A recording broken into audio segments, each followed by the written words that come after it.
আমি যে রিক্সা চালায়া আমার সন্তানক এত কষ্ট করে মানুষ করে মেধাবী ছাত্র বানায়া তার চাকরি না হয়, সেও যদি রিক্সা চালায় তাহলে এই শিক্ষার কোনো প্রয়োজন নেই আমাদের দেশে। বঙ্গবন্ধু আমাদের জাতির পিতা, আমরা সবাই তো বঙ্গবন্ধুর সন্তান, তাহলে আমরা সবাই তো মুক্তিযোদ্ধার সন্তান। তাহলে সেই জায়গা থেকে আলাদাভাবে মুক্তিযোদ্ধার সন্তান তো আর কেউ না। সাধারণ শিক্ষার্থীদের একটু সুযোগ দিতে হবে, নইলে পড়াশোনা বন্ধ হবে।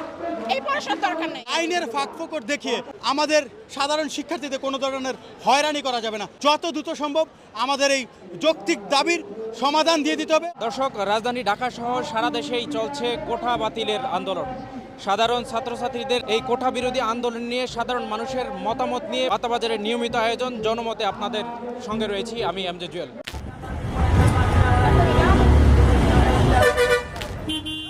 এটা তো যৌক্তিক আছি, কারণ এটা মনে করেন যে আমরা তো শেষ কিছু করতে পারিনি, সামনে যে ভবিষ্যৎ যে প্রজন্ম আছে ওদের জন্য তো মনে করেন এটা দরকার। এটা তো মনে করেন যে সাধারণ জনগণ এটা চাইতেছে, আবার ভোগান্তি হইতেছে, যেমন আমরা এখন এখান দিয়ে বের হইতে পারতেছি না। এখান দিয়ে যে বের হবো সব থেকে রাস্তায় তো আটকা, কারণ আমাদের এই 3-4 ঘন্টা এখানে বসা, এটা যাত্রী মনে করেন যে লোকজন নাই, যে হাইটে পাতে চলতেছে, যাত্রী পাইতেছি না, এটাও একটা সমস্যা।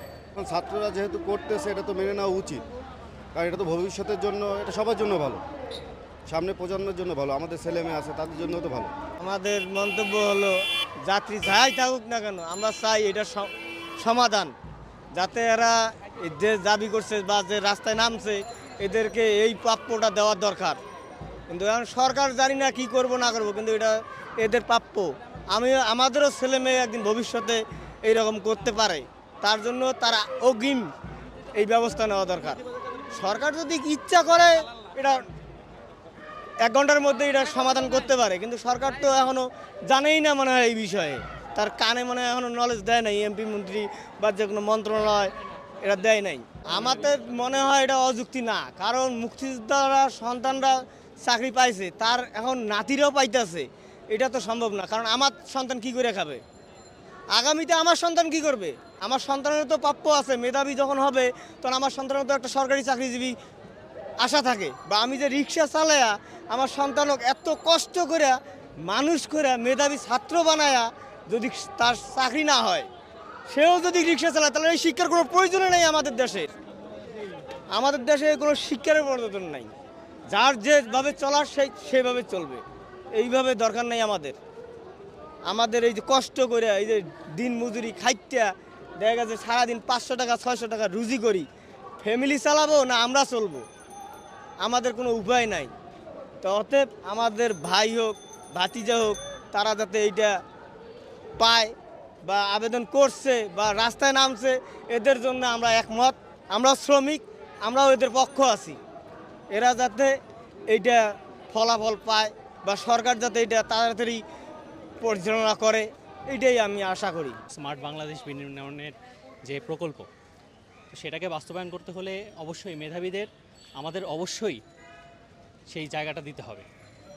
যখন আমরা দেখি এই সময়ে এসে 30% মানে কোটা দিয়ে মুক্তিযোদ্ধার সন্তানদের তাদের যে সুযোগটা দেওয়া, একটা আলাদা সুযোগ দেওয়া, যদি বিস্তারিতভাবে চিন্তা করি তো বঙ্গবন্ধু এই মুক্তিযুদ্ধের সংগঠক ছিলেন এবং মুক্তিযুদ্ধের নেতৃত্বও দিয়েছেন এবং ডাকও দিয়েছেন।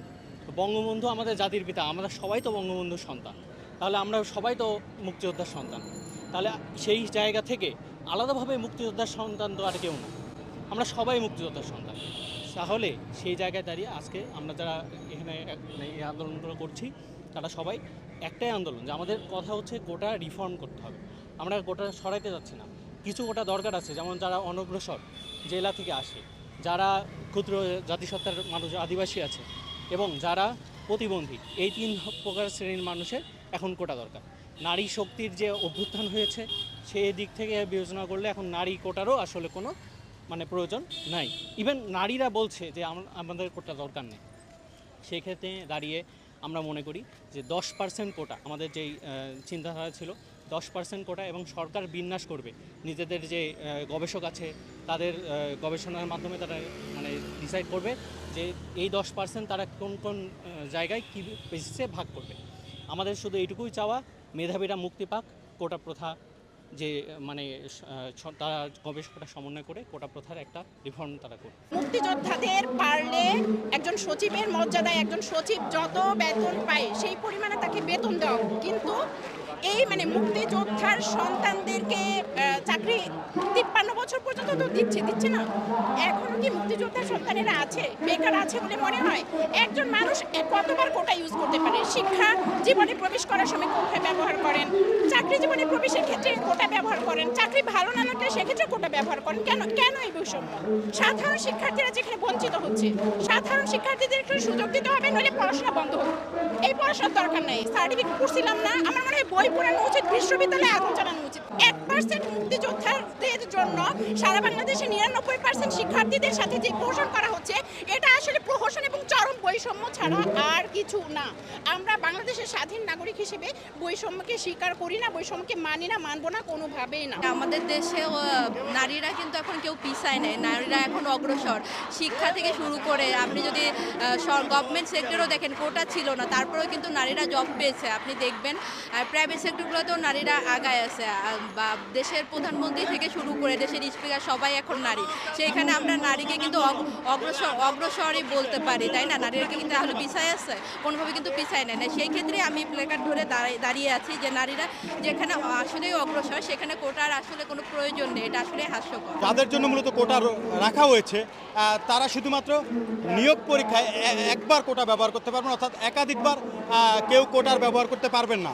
এবং আরও যে বিষয়টি আমরা বলার চেষ্টা করছি, অযৌক্তিক এবং বৈষম্যমূলক যে কোটাগুলো রয়েছে সেগুলো সকল অর্থাৎ চাকরি ক্ষেত্রে সকল গ্রেডে এই কোটাগুলোকে মূলত বাদ দিতে হবে এবং শুধুমাত্র পিছিয়ে পড়া জনগোষ্ঠীর জন্য অর্থাৎ প্রতিবন্ধী এবং উপজাতির জন্য কোটা রেখে অন্য কেউ কোটার আওতাধীন থাকতে পারবে না। মেধাভিত্তিক আমলাতন্ত্র নিশ্চিত করার জন্য কার্যকর পদক্ষেপ গ্রহণ করার কথাটি আমরা বলে আসছি। মূলত এই বিষয়গুলোকে সামনে রেখে আমরা বিগত কয়েকদিন আন্দোলন করছি এবং আমরা দেখতে পাচ্ছি যে এখন পর্যন্ত সরকারের উচ্চ পর্যায় থেকে কোনো ধরনের আশ্বাস কিংবা মেনে নেওয়ার কোনো ধরনের প্রত্যয় আমরা পাচ্ছি না, যার ফলে আমরা শিক্ষার্থীরা হতাশ যে আমরা দীর্ঘদিন ন্যায্য এবং যৌক্তিক দাবি নিয়ে মূলত কথা বলছি এবং আন্দোলন করে যাচ্ছি, কিন্তু কেউ আমাদের এই দাবিকে ভ্রুক্ষেপ করছে না। কবে নাগাদ তারা ভ্রুক্ষেপ করবেন সেটি আমরা জানি না, কিন্তু আমরা আমাদের এই শান্তিপূর্ণ আন্দোলনের যে কর্মসূচি সেটি আমরা চলমান রাখবো যতক্ষণ না পর্যন্ত কোনো ধরনের আশ্বাস আমরা পাই কিংবা মেনে নেওয়ার প্রত্যয় আমরা পাই। কিন্তু আমরা আরও একটি বিষয় লক্ষ্য করছি যে আমরা উচ্চ পর্যায় থেকে বারবার বলা হচ্ছে এটি হাইকোর্টের ব্যাপার, অর্থাৎ কোর্ট যেভাবে চায় কিংবা আইন যেভাবে চলে, আসলে আইনের ফাঁকফোকর দেখিয়ে কিংবা আইনের মাধ্যমে দীর্ঘসূত্রিতা তৈরি করে আমাদের সাধারণ শিক্ষার্থীদের কোনো ধরনের হয়রানি করা যাবে না।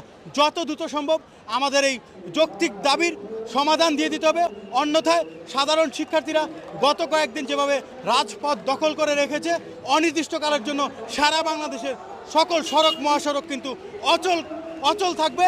এবং আমরা সাধারণ শিক্ষার্থীরা যেটি বলতে চাই, ইতোমধ্যে ক্লাস পরীক্ষা বর্জন কিন্তু আমরা করেছি। একই সাথে আমরা যদি আমাদের কোনো সদুত্তর আমরা না পাই উচ্চ মহল থেকে, সেক্ষেত্রে আমরা ঘেরাও কর্মসূচির দিকে যেতে বাধ্য হব। স্বরাষ্ট্র মন্ত্রণালয় কিংবা হাইকোর্ট ঘেরাও কর্মসূচি আমরা করব। সেটিতেও যদি কোনো সমাধান না আসে আমরা আমাদের শরীরের শেষ রক্তবিন্দু দিয়ে হলেও অর্থাৎ আমরণ অনশন করে আমরা আমাদের কর্মসূচি অর্থাৎ দাবি আদায় করার জন্য লড়াই করে যাব। মেধার ভিত্তিতেই চাকরিটা হওয়া উচিত বলে আমি মনে করি। সেখানে কোঠাতে যদি চাকরি হয় তাহলে সাধারণ যারা মেধাবী ছাত্র আছে তারা চাকরি থেকে বঞ্চিত হবে বলে আমি এটা মনে করছি এবং যারা আন্দোলন করছেন তারা যৌক্তিক আন্দোলন করছেন বলেই আমার বিশ্বাস।